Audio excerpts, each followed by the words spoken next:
Hello, everyone. My name is Ryan Smard, and I'm an MBA student here at MIT Sloan. It is my pleasure to introduce our panel, The Next Generation of Venues.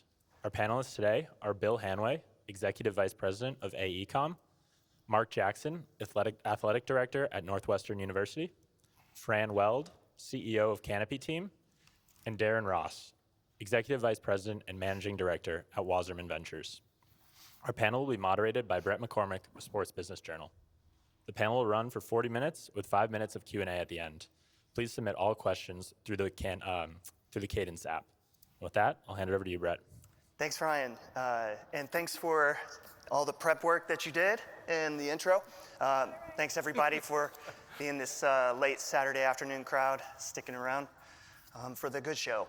So we're going to talk about the future of venues. It's something that all of us up here are thinking about on a daily basis. And I just want to start pretty general. Bill, and we'll start with you and then kind of work this way. What role does real estate play right now in the sports industry? So we had an over-under of 20 people in the audience on this Saturday afternoon, so you guys did a good job, so thank you for showing up.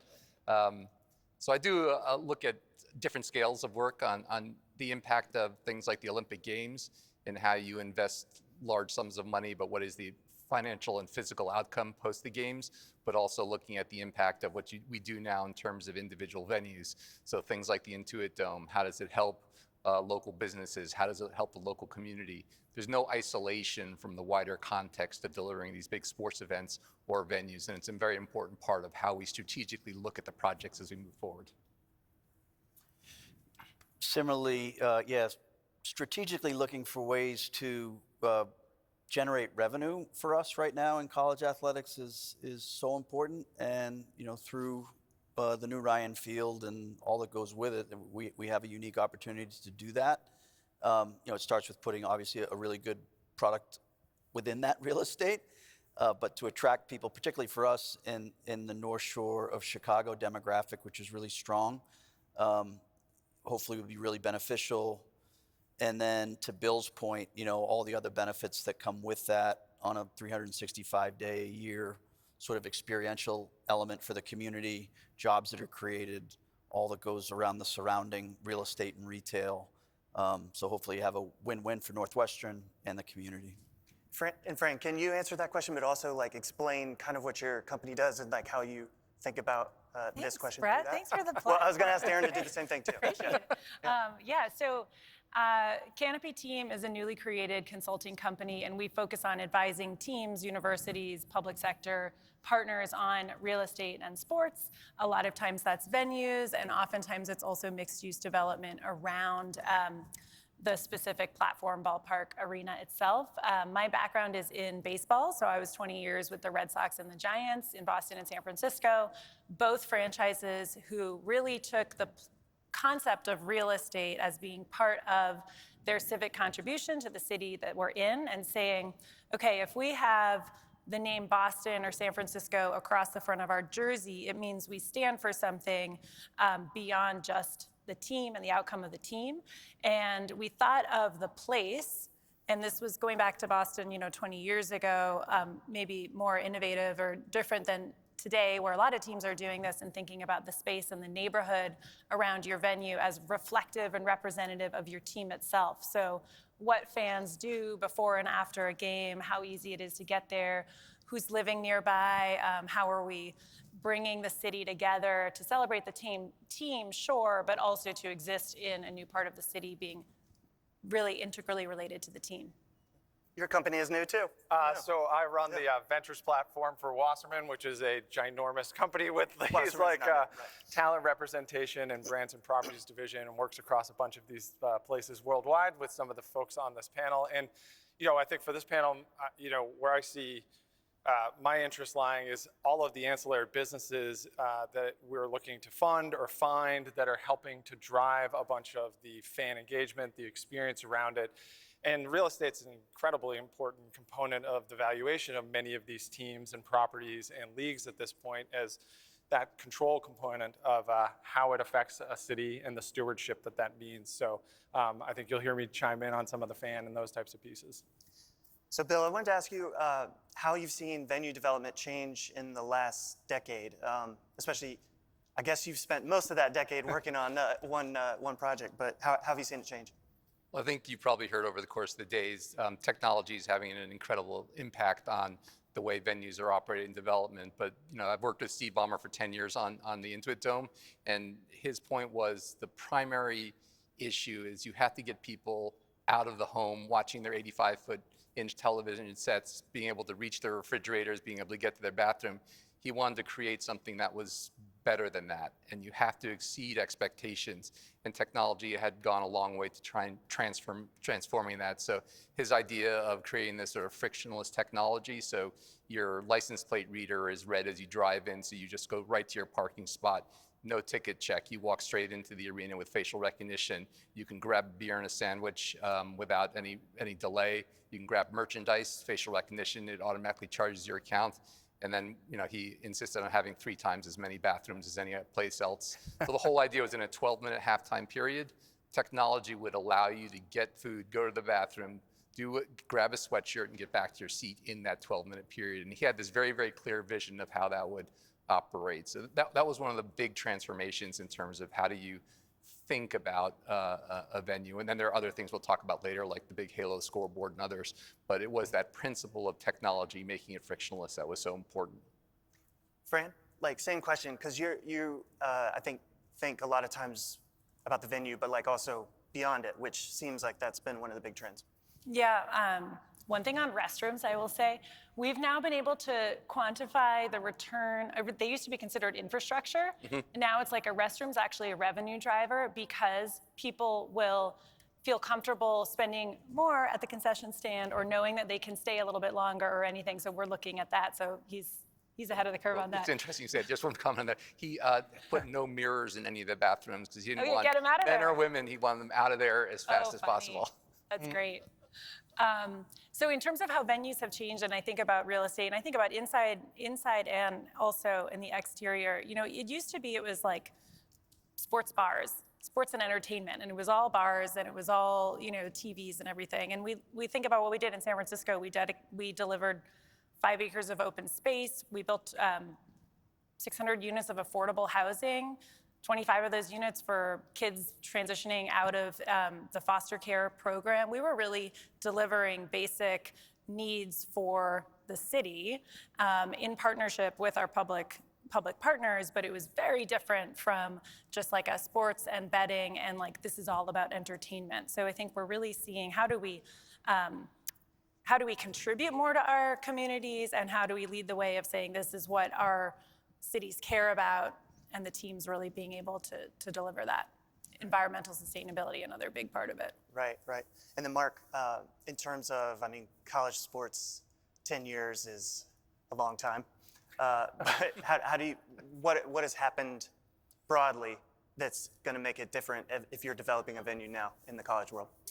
Yeah, I first have to give Bill a shout out here because, and he knew this was coming. I had the opportunity to go to Intuit recently, and for those that have the opportunity, it is a different experience. Everything that he just outlined and then some, from my personal perspective, they played the Warriors, the Clippers played the Warriors that night. It was a packed house, and they delivered on every front. It's unique. There's so much benchmarking to take out of what you've designed and what you committed to. It's really, really well done. His courtside tickets are coming in the mail. So. Yeah, if you get the chance to see it. So, the college athletics landscape, I can give Northwestern as an example. We were faced, this is before I got there. I've only been there 6 months, but they were faced with a decision of, investing $250 million of, institutional funding to renovate and redevelop, find a way to wedge in, premium product that was never there to try and fix things that a lot of people probably wouldn't see or enjoy. And the Ryan family had the vision and the capability and the design and the money to say, we're not going to do that. We're not going to put the lipstick on the pig. We're going to build new. We're going to knock down, and made a $600 million commitment to build an $850 million stadium. And whether or not that's the model, others will follow, moving forward. But there are, in the collegiate sports industry, just few opportunities to generate the kind of revenue you can through a brand new stadium. So, you look at Snapdragon, you look at us, I don't know if that's a trend, but I think a lot of people are going to be thinking about particularly as we have a $20.5 million payroll associated with our student athletes for the first time in history. The priority on revenue generation is paramount, and there's no better way to do it. And everybody here knows that. Right, right. So there was this stretch of buildings built on the professional side between like 1995 and 2005 that have all hit or are hitting the key question, like renovate or build new. Bill, like when a team or a venue owner hits that point, what are some of the like key considerations that determines which direction they go? So, I mean, we first do, and I'm sure you went through this, you analyze the existing facility to see, does it make financial sense to invest $800 million, $900 million in renovating a building and coming up with something that's okay, or do you actually go all in, like you guys made the decision is to knock it down and start over? The other thing that we have to look at is on a professional sports team, as with collegiate teams, how many seasons are you going to be down? Where are you going to play? Do you have the land already assembled in order to do that? And then what are your political ramifications of building on that site? Do you have political support? Are there other secondary developments that you have to do, a training facility, or as Fran pointed out, social housing or other things that are of community benefit? So it's no longer an easy question of knock down and build. There's so many other parts to it now that have to be played into the decision-making process. Right.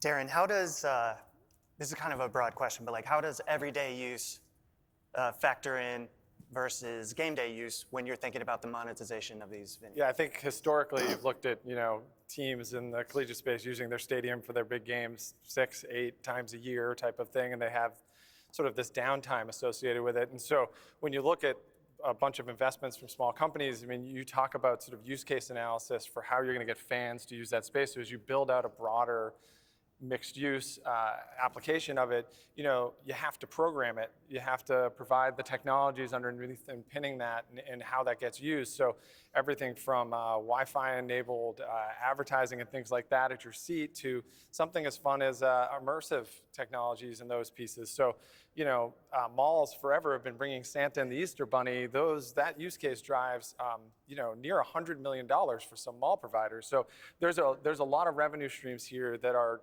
good community aspects, that are good ways for fans to interact with it and use the facility in a way that drives a different type of revenue that doesn't use it the same way each and every time. And when you look at as an investment professional, you want diversity of application when you're putting your money toward those types of things. And this represents a really interesting potential for it. We're talking some about the broader development. Have you looked at or come across like any I would call them kind of like the 1B attractions, not the stadium obviously, Sure, but like yeah. the next thing, maybe like a... Yeah, so I think a good example might be in a bunch of, say in the college, the collegiate space, there are a bunch of, there's sort of a lack of sort of high-end hotels or experiences in that. So there are a few companies out there that are showing up and building large high-end condos with a sort of Soho House-like membership associated with it.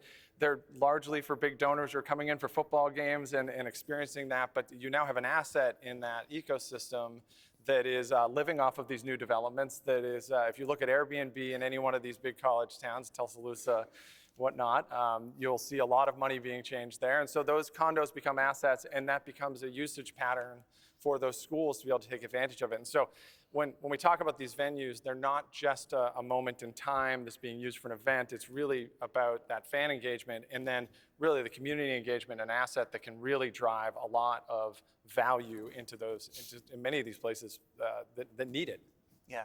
Mark, I wanted to ask you a little bit more about some of the choices you guys made with Ryan Field in terms of it's significantly smaller than the existing one was, or the previous one. Mm-hmm. And then what your thinking was on in terms of premium and like how the seating bowl, we're moving from in college upper bowl, lower bowl, press box, one bank of suites to much different seating bowls. Yeah, we really wanted to reimagine the entire design experience, fan experience, everything around it. And I say I wasn't part of it. It was really the Ryan family that drove this.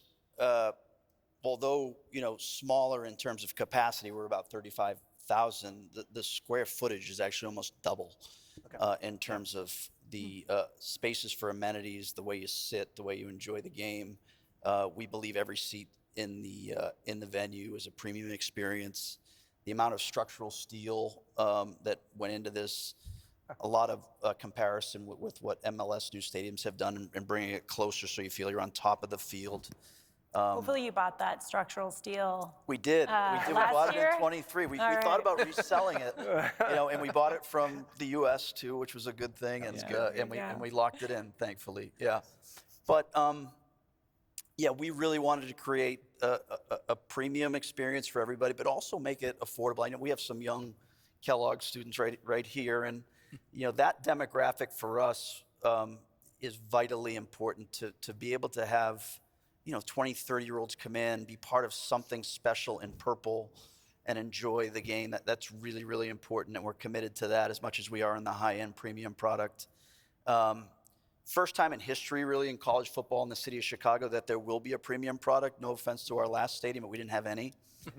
And as a guy that, I spent 14 years at USC, and we would play at Notre Dame every year, and every year our donor base would circle the game at Notre Dame in red to come to Chicago. And it's an experience that we think is going to draw all the other Big Ten, donor bases here. How do we take advantage of that? We designed a Big Ten club within the stadium to take advantage of that, not to overwhelm the stadium in any other color other than purple, but tremendous revenue opportunity, tremendous experiential opportunity. So, not to mention the corporate community of Chicago. We're just in the early stages of those conversations, but there's been tremendous momentum just to be around college football in the city of Chicago and the Big Ten. Yeah, Fran, you've been involved with the development of like a really interesting broad array of venues. I mean, and even you all were involved with Rickwood Field, where MLB held the Negro Leagues game. University of Florida. I don't even know the proper name of that stadium. It's the Swamp. Yeah, the Swamp. Ben Hill Griffin Stadium. Ben Hill Griffin Stadium. What are some of the considerations when you're thinking about a temporary thing like Rickwood, where you're doing overlay versus permanent versus smaller and bigger? I don't know. What are some of the key things you think about? I think, and Bill and I were talking a little bit earlier today, this concept of what's your design process.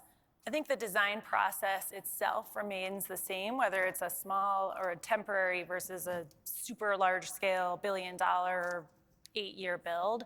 A couple things that are different in that, and in Rickwood Field, it's actually the oldest ballpark in the United States. I only recently learned this as a Bostonian. I was always like, Fenway is the oldest. No, it's Rickwood Field, and I never knew about it because it was a Negro League facility, and the story of the Negro Leagues was just not told to me or known really in the country. So we were brought on by MLB to tell the story of the Negro Leagues when they held the game there last year. And I think when we tackled that incredible honor of a design challenge, we first started thinking about partners and who do we work with at the local basis. We ended up with a really strong relationship with the Birmingham librarians, who had all of this incredible content and knowledge and information, and guess what? No one ever asked them what they thought about what this facility, the story it should tell. So when you have something that's a quick hit like that, we start with who's on the ground, who already knows this, who can we partner with. Even though we're asking those same questions, what's the meaning of this venue to the community that we're in? We ask those same questions at the University of Florida around the Swamp, but the answer to how we then deliver that might be different. We might say, okay, we're gonna, within the institution, create a team of folks who's fully dedicated to this and can be for many years, and it becomes less of a tactical partnership, quick hit, and more of a long-term conversation. But I would say that getting to the design outcome starts with questions of what's the meaning of this venue to the people. And then the rest sort of follows naturally. Yeah. Bill, what kind of data are you using in designing and developing these venues? I mean, I think Balmer was really interested in a lot of specifics that most owners aren't. Yeah, I think the data sets, I mean, obviously he's obsessed with data. And a couple of lessons I learned was never question him about data. That was not an argument you were going to win. So if he ever asked a question that related to the need for true facts that can actually be delivered, we always said, well, let's get back to you on that. But the data that he wanted to know was, where is a location that wouldn't impact the ability to deliver additional housing? If you're going to build in some place like Los Angeles, if you buy a site of 15 acres and it's a site designated for residential, there's no value to the city in doing that. So there's a great amount of detailed site analysis that was done for that. There was a need to look at what was the impact of sustainability on the project. So it had to be in a location which had obviously ready access to power. It wasn't going to draw away from the water requirements within a residential neighborhood. So that fed into it. And then there was a lot of demographics looked at in terms of the fan base, whether that fan base was going to be living west of it, north of it, and could you actually pull a fan base that was very used to going to downtown LA into an area which is not considered to be a great neighborhood. Now, with SoFi Stadium there, it sort of transformed that neighborhood. With Kia Forum there, it transforms the neighborhood. But this was a final piece in that overall puzzle that was necessary. So a lot of these different pieces came into play when we were starting to look at where the site would actually be. And it did come down to him sat in his car driving around with him.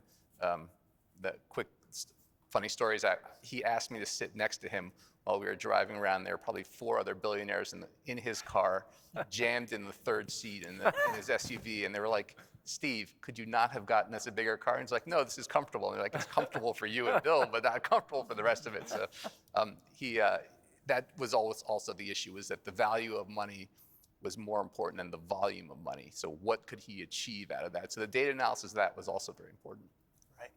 Darren, how's the ability of teams and venues to capture fan data changed, and how is that impacting like the venues itself and kind of the experience that's being created? Yeah, I think as a macro trend, everybody understands that we're collecting a lot of data and making decisions off of them, and big decisions and lots of small ones. And so for these teams, these venues, the path to making money and having diversified revenue streams really starts and ends with that data piece, to understand where to put it and the type of consumer they're drawing. Are they actually getting that consumer there? The type of wait times we're talking about in restrooms. I mean, everything from that experience onto the way to monetize that above and beyond. There are companies that are floating the Wi-Fi networks, et cetera, in there, and building tokens that will take you to other retail establishments as you head out into the wild, and they'll be building a profile that makes the offers, et cetera. Those are all opportunities to put in there, and this is a moment where people are engaged in something that they usually have a passion for, whether that's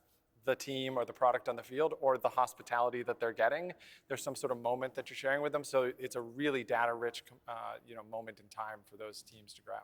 Yeah, when it comes to like sort of real estate related stuff you're vetting, has like the inflow or incoming increased, or like are you seeing more interest in the venue? I think there's just the macro trend here of like there are lots of spaces needing to either be refurbished or torn down, or new projects that are out there, or frankly revenue pressure in something like collegiate.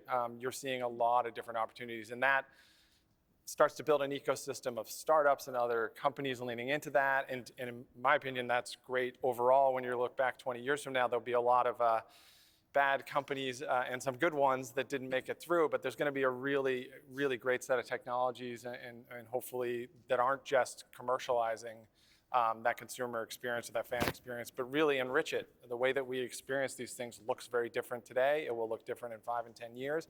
And having an ability to have an ecosystem that helps to facilitate that through someone like Balmer and the Intuit, there's a lot of technologies there that'll be able to flow down, because it was very expensive to do there, but the hopeful sort of volume of that will give it a chance to be consumed at other levels. Yeah, and so, I mean, some of those concepts will be more proved out. Absolutely. More proven out.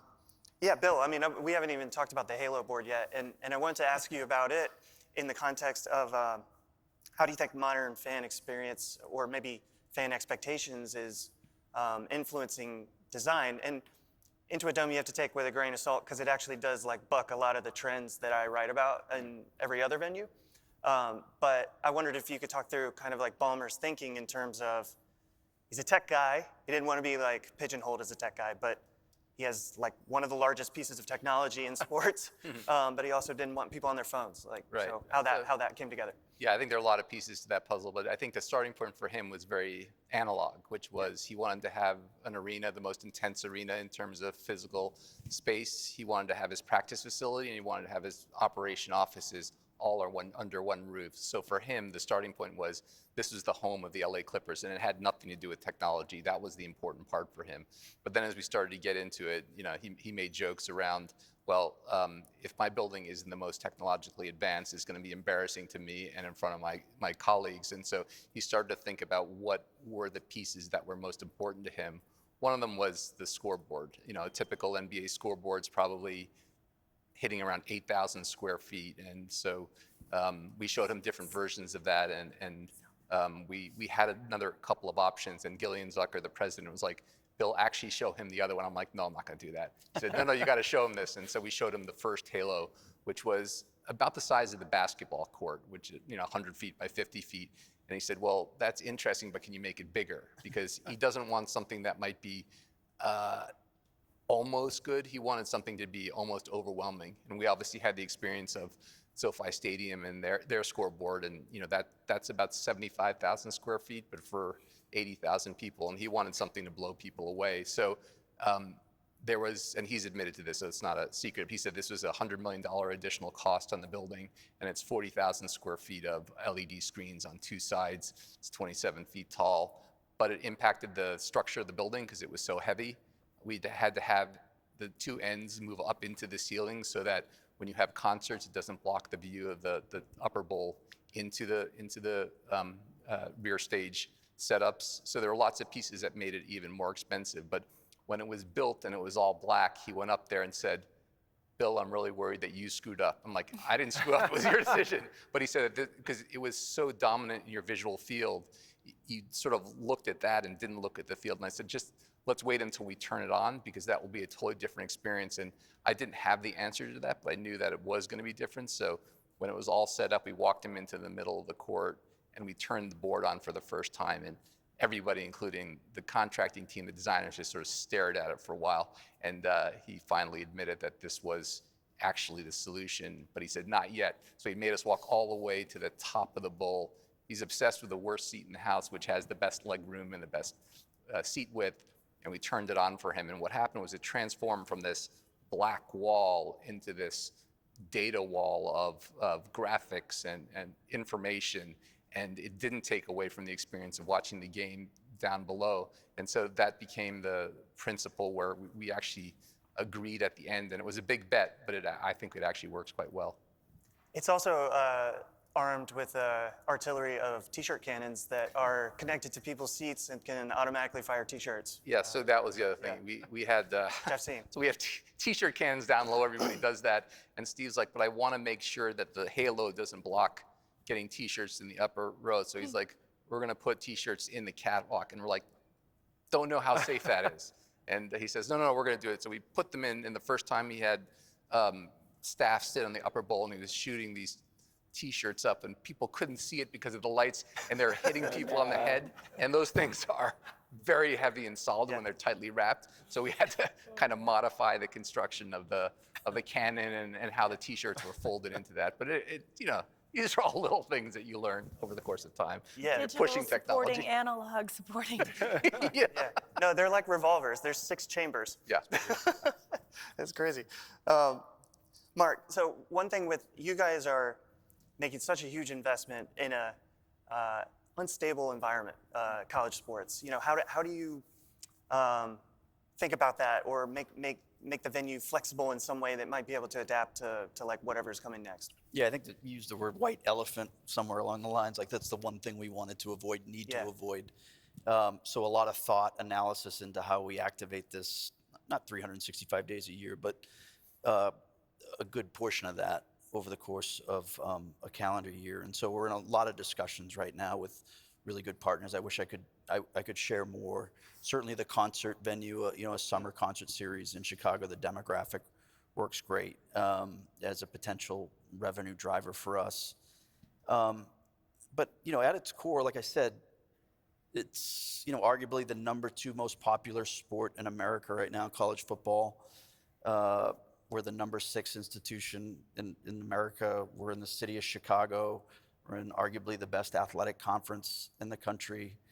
All those things factor in that tells us we're making a wise investment. And, it's our job to put a really good product on the field for football to draw that. And with that, all 21 sports will benefit. So, and to have the Ryans backing on that gives us the assurances that we'll do it the right way. When the Ryans do something, if anybody's been to our campus, there are other facilities they've invested in, and it's usually a world-class product that gets finalized. So we're hopeful the same happens. Yeah. Fran, how have you seen history and culture being preserved or like baked into venues? Or I guess the question is, are you seeing that more? Like, what's the value of that, the importance of it? Because I hear, like, I could play a drinking game during a week. The amount of times I hear, like, authentic, Yeah. Yeah. But I could. We, well, at Canopy Team and my co-founder, Jana Marie Smith, and I guess, we sort of really tend to focus on historic venues. And I think that does give more authenticity. Not that, actually, you're creating your own authenticity with the identity of these new venues being so strong and not cookie cutter. Both of your projects, I think, are really strong examples of that. But I think there's something that can't be replicated of knowing that your grandmother sat in this chair, or that, this gate was, the actual gate that Willie Mays walked through the day he made the catch. I think there's through threads in our culture that are really important to hold on to. And I think when we decide to revitalize infrastructure and assets and public resources that we have in the form of these gathering places and make investments to bring them to the next 50 years, I think it strengthens those threads and those ties. Our work at Dodger Stadium right now it's hard to believe Dodger Stadium is the third oldest ballpark in the majors after Fenway and Wrigley.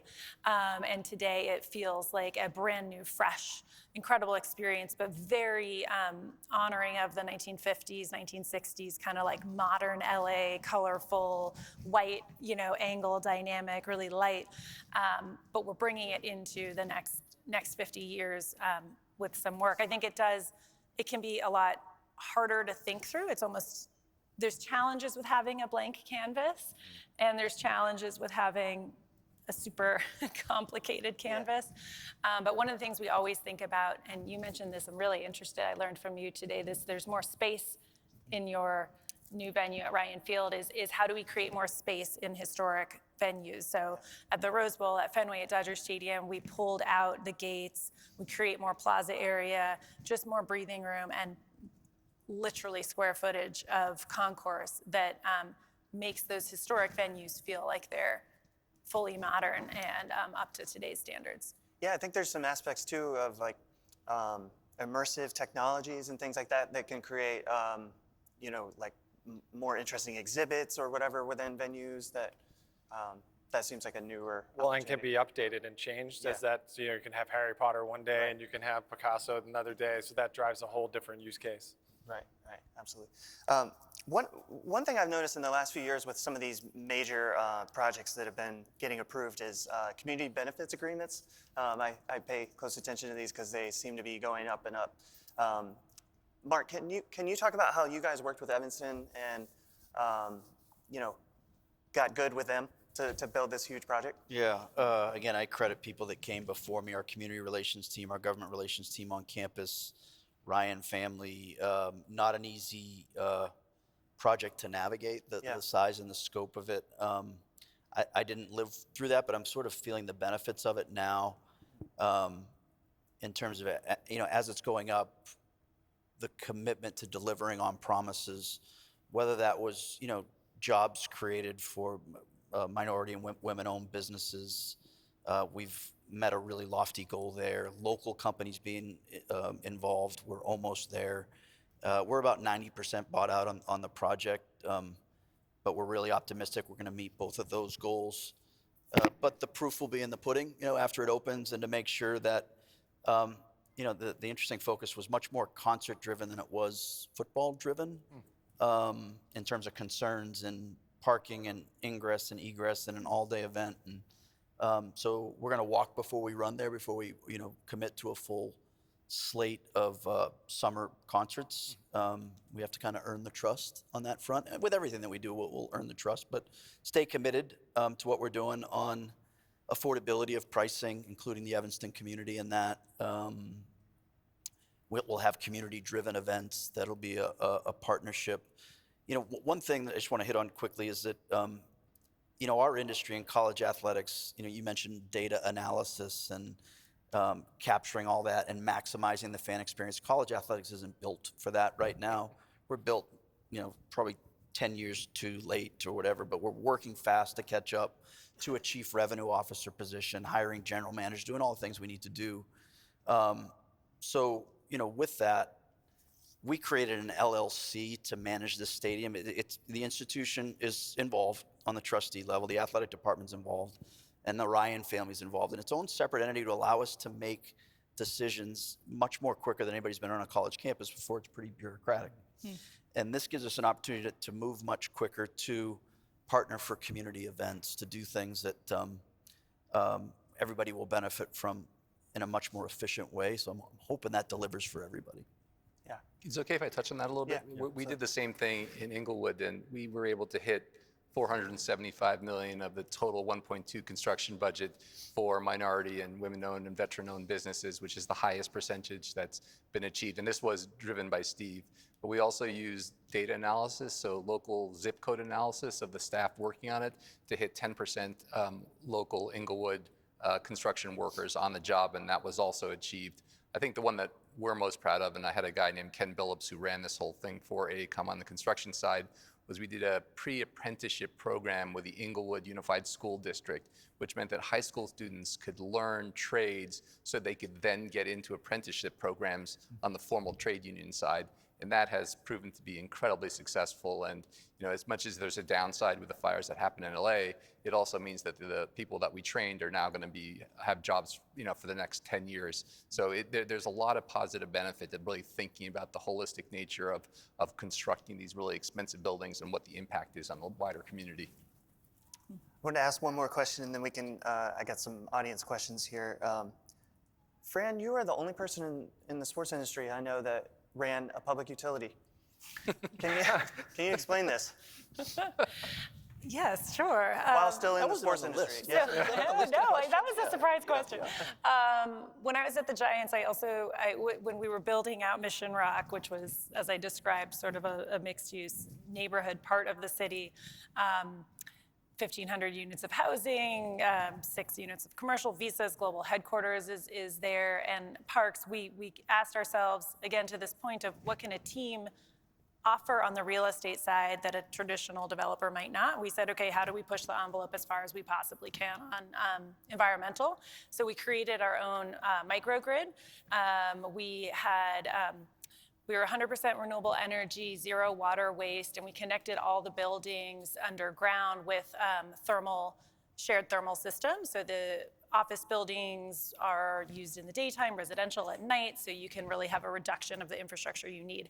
As part of that, it was public land, and we weren't quite sure how we were going to have the buildings buy thermal energy from one another when we had different LLCs capitalizing, our investors in each of our different vertical buildings. So we created Mission Rock Utilities, which was a non-stock corporation and a regulated utility in California. That was a fun couple years. And I do credit, shout out to MIT, my background here of not making me afraid of the complexities on the engineering and just straight infrastructure side to say oh, we're a baseball team, but actually these are pipes and tubes and hot water and vents and we can do this. Did you have V-switch? like the on or off switch? Oh, yes. And actually, what's really cool is it's all displayed. So if you go to San Francisco, and many of you may have been there last couple of weeks for the NBA All-Star game, if you go and you walk through Mission Rock, we have, this was something I was like forced them to do as I was like, I'm CEO of a utility. We have to do this. We put in windows. So the public, when you're in the park, you can see our district heating and our black water treatment plant from the sidewalk. And we have educational signage that says, what is black water? Why is it important in a drought-stricken area to, save and reuse all your water, So, If you thought this panel was going to go in this direction, please raise your hand. Kind of to that end, somebody from the audience asked about some of the biggest sustainability issues in design and construction of venues. I can start with you because Intuit Dome is all electric, has its own electric battery power plant, which is a first in sports as far as I know in the US. So we just were granted LEED Platinum for our venue and net zero across all the 4 critical component parts. But this was also driven by, actually this time credit goes to Steve's son, who told his father, he was studying sustainability and environmental engineering at USC, and told his father that one of the goals has to be that this building is the most sustainable one ever built. So that got translated back down to me to instruct the team. But we ended up putting up 2.4 megawatts of solar panels across the roof of the building that drove those 13 megawatts of backup batteries. What that means is that we can run an entire game off of the back batteries themselves, 3.5 hours of, and not just operational, actual full functioning broadcast lighting and everything else. But more importantly, it means that when we can't charge the batteries from the sun, we only draw power to the batteries on off-peak times, so we're never putting pressure on the wider network during the summer months, the high summer months. We're also using purple water pipe, so this is the first time that every single bathroom is using recycled water, not in the sinks, but in the toilets. All the landscaping is using recycled water, so we've lowered the total amount of typical water usage by 7 million gallons per year in this building. And so there are lots of parts of it that are being undertaken to meet these needs. And sustainability now, I think, is going to influence every major project. There's a level of responsibility when you take on these big projects that you have to meet environmental considerations as a priority. Yeah. I love this question because this is something I've been thinking about a lot because I cover fan experience and thinking about the price of stuff a lot. Buildings have gone progressively more towards premium products and spaces. Does that risk their future fan as less wealthy fans get progressively priced out of venue attendance? Who would like to take that? Yeah, I'll start just because it's ironic. I had a virtual board meeting this morning to get approval on an adult component to our design that is just what you're talking about. So for us, we have an opportunity to convert the top end of our stadium into what we're now calling the Loft Club. It hasn't been entitled yet, but we think it's a great entitlement and opportunity to do just what you're talking about. We're going to develop a program called Wild with the Wildcats, so it'd be Wildcats in the last decade. People that have left Northwestern, Kellogg graduate, undergraduate, and find a way to get them back into the fold and build a premium experience around just that. Make it an affordable premium experience that doesn't compromise value and where you sit and your location and what you have access to. So we're committed to it on that front. Bill, do you think that's attainable when the cost of the buildings is skyrocketing? I mean, everything involved is going up. I think it's, once again, social responsibility because, interestingly, you've got to get the next generation of fans into the building or you die with the ones you have, right? Yeah. So everything that brings more people in, investment in high school basketball, all that pays off and it's important. Well, and that goes a little bit to the diversity of the fan experience. They're not just sports fans anymore. You're talking about adding concerts, et cetera. They want this space to be something where they can experience all those pieces, and everything about the data that's pulling right now says just that. Absolutely. We've got 20 seconds left. I guess I can ask one more question. Let's see. How do you see venues changing to become more sports agnostic or drive alternate streams of revenue, especially with the World Cup and Olympics coming up? We didn't really even touch on the Olympics that much, but I don't know. It feels like you guys are trying to do that with Ryan Field for sure. You have to, yeah. Yeah, we're focused on that. We think it's a desirable venue to host a number of different things, from community to possibly soccer to concerts across the board. So, but I'll let you hit on the Olympics because I think it's important. Well, I think that's much more interesting. That'll have to be for another time. But the Olympics obviously looks at how do you engage with fans across the spectrum? How do you bring international visitors in? There are lots of parts of this puzzle that are at a different scale when you think about Olympic Games, and there's even more sort of emphasis on how you handle the capital investment, making sure that any public sector funding goes into the right place in terms of long-term legacy. There's a lot of things that feed into that, but I think. Yeah, well, it was a great conversation and enjoyed it. And yeah, thanks again to the organizers for having me to host a panel at this great conference. Thanks, guys. Thank you very much. Thanks, everybody.